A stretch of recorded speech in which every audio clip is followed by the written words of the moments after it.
بسم اللہ الرحمن الرحیم۔ السلام علیکم معزز سامعین، آپ دیکھ رہے ہیں سیدہ وائس چینل اور میں ہوں آپ کی دوست سیدہ۔ ایک ایسی وادی جو کہ جنات، پریوں اور بھوتوں دیو کے بارے میں مانی جاتی ہے، ایسا پہاڑ جہاں ہمیشہ اندھیرا ہی رہتا ہے، یعنی چاند اور سورج کی روشنی وہاں کبھی نہیں پہنچتی۔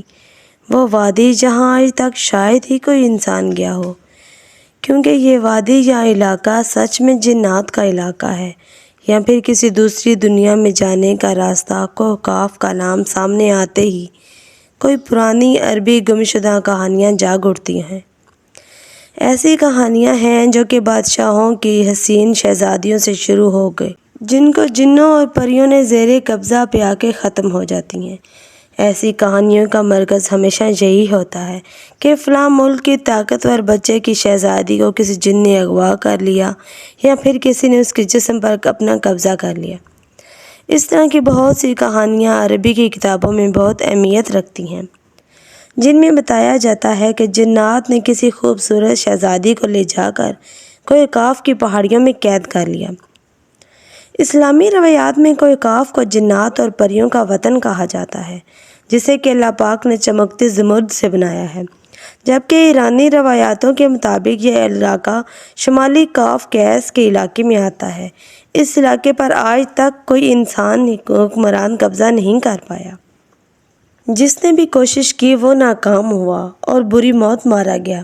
کوہ کاف کا دراصل ایک طویل پہاڑی سلسلہ ہے جو سب سے دور دراز علاقوں میں مانا جاتا ہے۔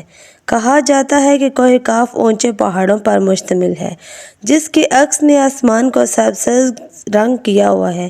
کوہ کاف کو جنات کا علاقہ بھی کہا جاتا ہے، جہاں زمانہ قدیم میں جنات بہت ساری ریاستیں قائم کیے ہوئے تھے۔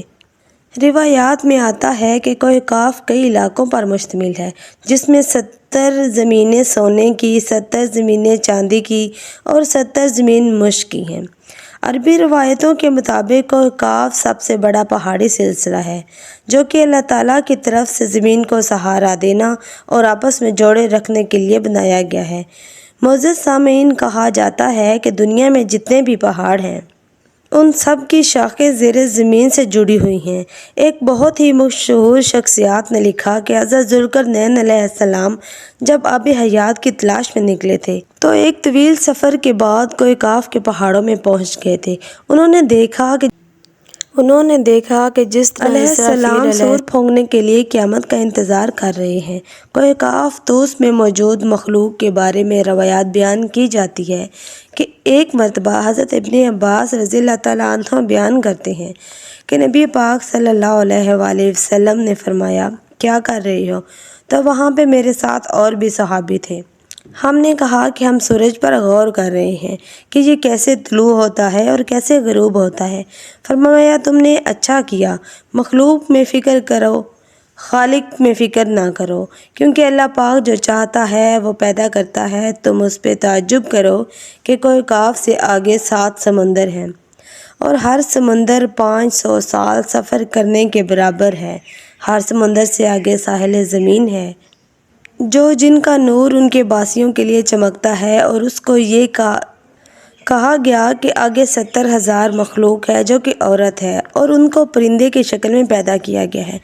یہ مخلوق اور ان کے بچے پیدا ہوتے ہی ہوا میں اڑنے لگتے ہیں اور اپنی تدبیر کی ادائیگی میں ذرا برابر بھی دیر نہیں کرتے ہیں۔ ان کا کھانا پینا پہننا، یہاں تک کہ ان کا لباس بھی ہوا ہے۔ وہ نہ تو جانتے ہیں کہ اللہ پاک نے حضرت آدم علیہ السلام کو کیسے پیدا کیا، اور نہ وہ یہ جانتے ہیں کہ ابلیس کون ہے یا پھر شیاطین کیا ہے۔ اللہ پاک کی تخلیق کیا ہے؟ یہ دنیا اس پہاڑ کے درمیان میں ایسے قید ہے جیسے انگوٹھی میں انگلی قید ہو۔ کوئی بھی انسان وہاں نہیں پہنچ سکتا، کیونکہ وہاں جانے کے لیے 4 مہینے اندھیرے پہاڑوں سے گزرنا پڑتا ہے۔ یہ وہ علاقہ ہے جہاں کوئی سورج نہیں اور کوئی چاند نہیں، اور یہ لوگ یہ تک نہیں جانتے کہ اللہ پاک نے سورج اور چاند کو بھی بنایا ہے، کیونکہ وہاں کی روشنی نہیں پہنچتی، صرف کوہ کاف کے پہاڑوں تک محدود ہے۔ وہاں کے لوگ جڑی بوٹیاں کھاتے ہیں، جو کہ ایک الگ طرح کی خوراک ہے۔ ان کے جسم پر کوئی کپڑا نہیں ہوتا۔ صحابہ کرام رضی اللہ تعالیٰ عنہ نے پوچھا کہ کیا وہ لوگ فرشتے ہیں؟ تو آپ صلی اللہ علیہ وآلہ وسلم نے فرمایا کہ نہیں، وہ لوگ فرشتے تو نہیں، مگر وہ لوگ اس قدر اللہ پاک کے فرمانبردار ہیں کہ فرشتوں ہی کی طرح ہیں۔ پھر آپ صلی اللہ علیہ وآلہ وسلم نے فرمایا کہ میں معراج کی رات اس مخلوق سے ملا اور ان لوگوں کو میں نے دعوت دی تو ان لوگوں نے قبول کر لی۔ اس کے بعد جب وہ تمام لوگ مسلمان ہو گئے، کئی لوگوں کا یہ کہنا ہے کہ کاف ایک بہت ہی مقدس نام ہے، اس لیے قرآن کریم میں پوری سورہ کا نام سورہ کاف ہے، جو کہیں نہ کہیں پہاڑوں کی طرف اشارہ کرتی ہے۔ اگر کوئی کاف کو سیٹلائٹ کی مدد سے دیکھا جائے تو یقیناً ایک سفید پٹی کی مانند سے نظر آتی ہے، جبکہ بعض لوگوں کا کہنا ہے کہ کوئی کاف انٹارکٹیکا برفیلے پہاڑوں میں موجود ہے، جو کہ ہمیشہ بادلوں اور اندھیرے سے ڈھکے رہتے ہیں۔ معزز سامعین، میں امید کرتی ہوں کہ آپ کو آج کی ویڈیو بھی پسند آئے گی۔ اگر ہماری ویڈیوز پسند آئیں تو ہمارے چینل کو پلیز لائک، شیئر اور سبسکرائب کیجیے۔ جزاک اللہ۔